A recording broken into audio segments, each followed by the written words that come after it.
ज्ञानावस्थित चेतसः, जिसकी बुद्धि स्वरूप ज्ञान में स्थित है, जिसकी बुद्धि स्वरूप ज्ञान में नित्य निरंतर जागृत है। जैसे आपके मन में आ रहा है कि अमुक पदार्थ भोगे, तो आपके मन में आ रहा है, आप में नहीं आ रहा।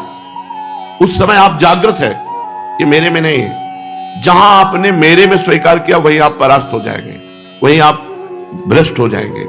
वो विषय, वो घटना, वो परिस्थिति, वो क्रिया आपको भ्रष्ट कर देगी।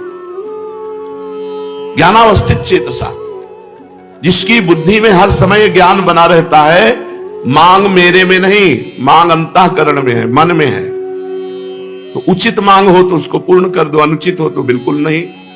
तभी साधक हो। उचित अनुचित सब मांगे पूर्ण कर रहे हो तो संसारी हो। जो भोगी पुरुष है, संसारी पुरुष है, वो मन की सब मांगे पूर्ण करने की चेष्टा करता है और सोचता मैं सुखी हूं। लेकिन जो ज्ञानावस्थित चेतसा, जो ज्ञान में जागृत हुआ पुरुष है, वो नहीं। वो जानता है कि मेरे में कोई कभी कामना हो नहीं सकती और शरीर को लेकर कभी कोई निष्काम हो नहीं सकता। शरीर में जब तक हमारी अहम बुद्धि है तब तक कामनाएं बनी रहेंगी। स्वरूप ज्ञान जागृत होने पर संसार का कोई भी भोग उसे परास्त नहीं कर सकता, क्योंकि क्रिया और पदार्थ ये सब संसार के हैं। क्रिया और पदार्थ का विभाग अलग अलग है, स्वरूप अलग है, क्रियाएं अलग हैं, पदार्थ अलग हैं, वस्तु, व्यक्ति, घटना, परिस्थिति, ये सब माया रचित है। जो किसी भी संग में बंधता नहीं है वो मुक्त पुरुष है।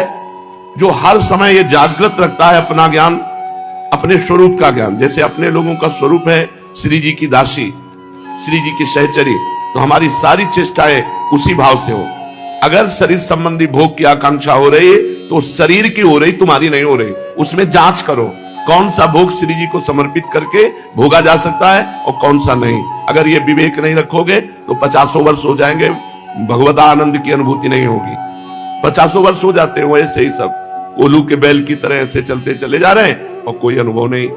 जो मन में आया सो कर रहे हैं। यज्ञाचरता कर्म समग्रम प्रविलीयते, यज्ञ के लिए कर्म करने वाले मनुष्य के संपूर्ण कर्म नष्ट हो जाते हैं। जो गत संगस्य है, जो मुक्तस्य है, जो ज्ञानावस्थित चेतसा है, उसके द्वारा जितने कर्तव्य शास्त्र सम्मत कर्म होते हैं वो सब अंतर ध्यान हो जाते हैं।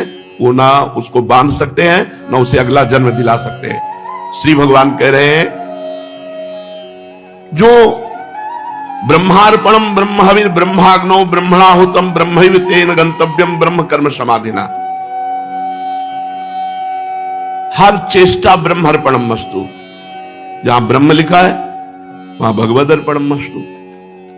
कोई भी तुम्हारी क्रिया, कोई भी पदार्थ, कोई भी बिना भगवद अर्पण किए हुए प्रयोग नहीं करना चाहिए। चाहे वस्त्र हो, अमनिया, कुछ भी नहीं। ब्रह्मार्पणम अपने हमें से भक्ति भाव के अंतर्गत लाके कहते हैं, जो अर्पण किया हुआ पदार्थ पाता है उसकी बुद्धि पवित्र रहती है।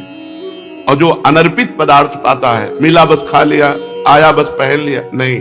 पहले प्रभु को अर्पित करो। पहले प्रभु को अर्पित करके जब आप उसका प्रयोग करेंगे तो ब्रह्मार्पणम है, वो तुम्हारी बुद्धि को परम पवित्र रखेगा। जितने भी तिल, जौ, घी आदि जो भी पदार्थ हैं वो सब ब्रह्म स्वरूप है। जब प्रसाद पाओ तो भगवत स्वरूप मान करके, जो भी है सब भगवत स्वरूप, तो आपकी बुद्धि पवित्र रहेगी।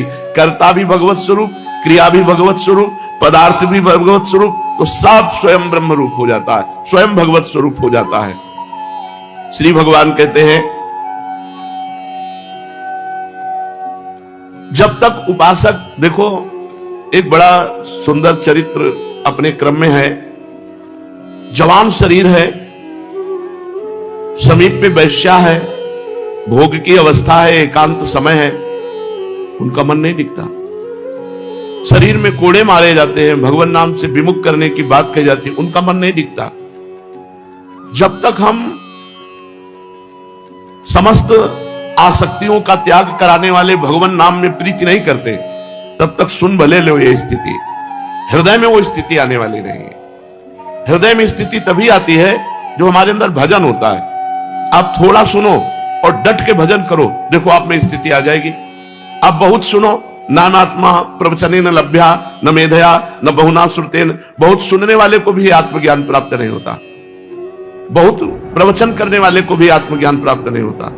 जो इसको वर्ण कर लेता है उसको प्राप्त होता है। वर्ण करने का मतलब डट के भजन करो, किसी से संबंध मत रखो, जो पदार्थ मिले शरीर उपयोगी वो भगवान को अर्पित करके बस चुपचाप ले लो, और इंद्रियों के भोग विलास से बचो। ये बहुत प्रपंच है, पूरे जीवन को नष्ट कर देता, पूरे जीवन को नष्ट कर। ये 6 विकार काम क्रोध लोभ मोह मद मत्सर, ये क्रम बाई क्रम आते रहते हैं। कभी नाराजगी आ गई तो क्रोध अपहरण कर ले गया भजन का फल, कभी काम आ गया तो भजन का फल, कभी परिवार से मोह हो गया, कभी अहंकार हो गया, कभी लोभ हो गया, कभी ईर्ष्या। यही सब हमारे भजन को ढके रहते हैं।